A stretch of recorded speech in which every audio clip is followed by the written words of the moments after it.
देंगे पवन सिंह कहें कि मैं बनाऊंगा, फिर उनको आशा देखेंगे। अगर नहीं करेंगे तो 5 साल के बाद उनको भी हटा दिया जाएगा, क्योंकि हम लोग वोट नहीं उनको देते हैं। जातिवाद के नाम पर हमारे गांव का कोई विकास नहीं किए, जिसमें उनको 1327 मत दिए थे हम लोग, और उसके बाद भी हमारे गांव का कोई विकास नहीं किए, एक योजना भी नहीं दे चुके। हमारा संसद को इस गाँव में काम नहीं किया है। पूछ लीजिए, पूरे गांव का आदमी बैठे हुए हैं, आप करिए, ठीक है करिए, हमारे सामने भी। इसलिए पवन सिंह नहीं बैठेंगे, उनको कोई बीजेपी का ऐसा काम करेंगे, हमारा पवन सिंह नहीं बैठेंगे। पूरा एकदम पूरा विश्वास है। अभी हम लोकसभा क्षेत्र काराकाट के बरुणा गांव में हैं, जो सिहुली पंचायत में पड़ता है। 1 जून को मत जानने का प्रयास करेंगे कि किसके पक्ष में माहौल बन रहा है, कौन चुनाव जीत रहा है। कुछ लोगों से बातचीत करते हैं। क्या नाम हुआ सर? विमलेश शर्मा। देखिए, विमलेश शर्मा जी हैं हमारे साथ। गांव कौन सा है सर, पूरा थोड़ा जानकारी दे दीजिए। बरुणा गांव है, आदर्श बरुणा गांव पंचायत में चुना गया है। लोकसभा क्षेत्र, लोकसभा काराकाट क्षेत्र, विधानसभा क्षेत्र गो। चलिए, यहाँ के पूर्व सांसद आपका उपेंद्र कुशवाहा भी 5 साल यहाँ रहे। हाँ। अभी महाबली भी अभी वर्तमान हैं। हाँ, जदयू से आए। अच्छा। अभी हमारे गांव का देख लीजिए कौन विकास। हम विकास देखेंगे सर। विधायक कौन है यहाँ पे? यहाँ विधायक अभी हमारा भीम यादव हैं, वो तो हमारे पक्का राजद से राष्ट्रीय जनता, वो हमारे पूरे गांव का विरोध करते हैं। अच्छा। क्योंकि हम लोग वोट नहीं उनको देते हैं। अच्छा। जातिवाद के नाम पर हमारे गाँव का कोई विकास नहीं किए। दूसरा प्रश्न हम सर पूछ रहे हैं अब, जैसे 1 जून को आपके यहाँ मतदान है काराकाट लोकसभा क्षेत्र में, और यहाँ पे क्या आपको दिख रहा है माहौल? 3 प्रत्याशी का ज़्यादा चर्चा चल रहा है, उपेंद्र कुशवाहा, इंडिया गठबंधन की तरफ से राजा राम सिंह, और निर्दलीय उम्मीदवार पवन सिंह के आने के बाद जो है सो खेला और रोमांचक हो गया है। क्या माहौल दिख रहा है आपको? हमारे के यहाँ पवन सिंह का पूरा गाँव हम लोग मत देंगे, पूरा गाँव हम लोग उनके साथ हैं।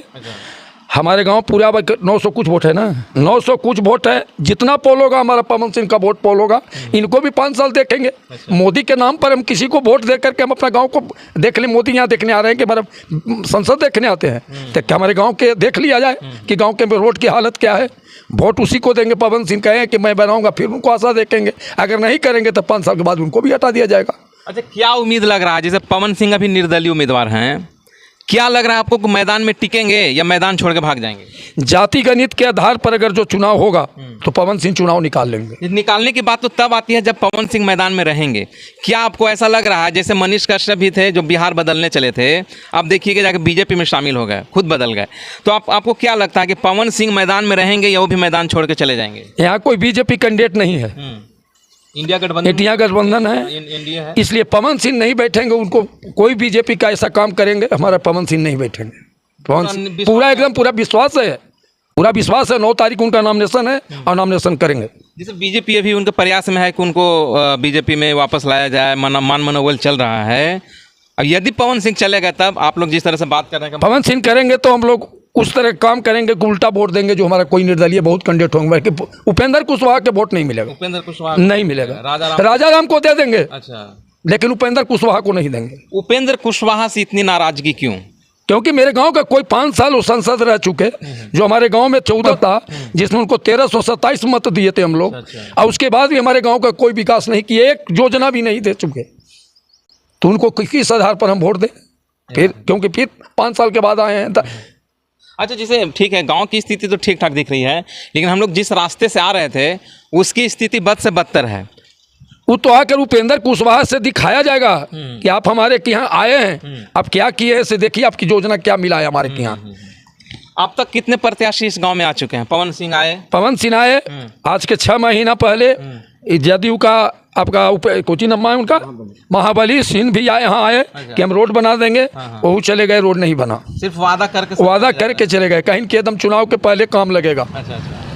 वो जान रहे थे कि मेरा टिकट कटेगा, काम नहीं किया। आप फिर कहेंगे उपेंद्र कुशवाहा की अब की कर देंगे, तो ये करते जाएं, जिंदगी भर हम लोग यही भुगते रहे।